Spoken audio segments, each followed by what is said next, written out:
ganhou, que foi o primeiro, vai estar aqui a sugestão do vídeo pra vocês, tá aqui, ó. A gente fez esse desafio, a gente vai fazer pra bolha agora e ela vai explicar como vai funcionar. Bom, gente, a gente vai entrar dentro dessa bola gigante e a gente vai tentar dar a volta. Vai Vindo e voltando. vindo e voltando. Quem conseguir chegar mais rápido vai vencer. Porque é muito difícil, gente, porque quando você fica Olha a menininha ali, ó, gente. Toda se rolando ali. Então a gente vai tentar. Gente, ficou muito legal esse desafio. Vamos lá ver. E dê o seu like lá.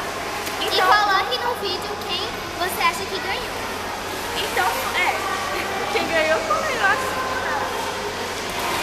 Então, pessoal, vamos lá comentar e a gente vai fazer isso aqui agora, né? Então, venha conferir.